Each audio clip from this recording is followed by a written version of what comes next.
Тэгээд надад бас өөр ярилцлагын санал ирсэн байсан. Тэгээд ер нь бол сайн мэдхгүй сайт байсан болохоор тэгээд мэддэг сайттай ярилцлага өгөхөр ирсэн байгаа.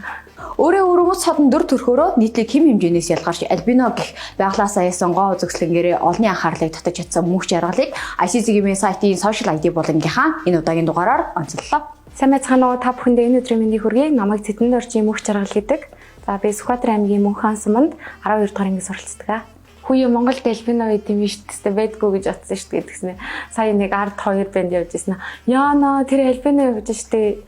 Хардаа чи хүмсэг үс. Одоо тэгээд бүх юм цагаан штэ гэл. Одоо нэг үе бодвол бас нөгөө альбино гэдэг хүмүүсийг чи мэддэг болчихсон. Тэгээд анх намайг жоохон байхад бол нэлээд хэцүүлэгдэг байсан. Одоо бол тасцсан. Тэгээд хаяада бас яа би яагаад юм бэ? Яагаад юм цагаан юм бэ? Би бусад хүмүүстэй адилхан баймаар байна гэж боддог үе л байсан. Хичээл сургууль амар хэцүү штэ. Самар дээр хэмээ харахгүй. Тэгээд одоо бүр сүүлийн үед нэлээд тулгамдаад байгаа асуудал нь шалгалтаа хийхээрээ би бүр хардаггүй. Тэгээд нэг бусад хүмүүстэйгээ яг адилхан хугацаанд хийж байгаа.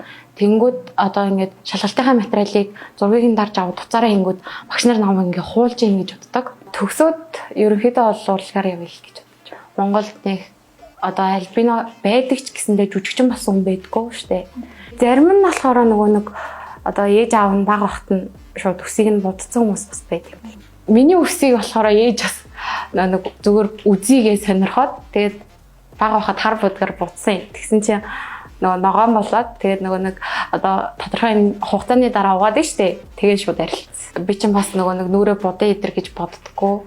Тийм болохоор бас мэдлэг бүр дутуу. Тэгэл тэр одоо өчтөр ирсэн хүмүүс гэхэл амар мундаг одоо будчихдаг блогрууд тэгээд ер нь олон салбарын байсан. Тэгээд мэдээж надаас бүгдээрээ ихчнэр байсан.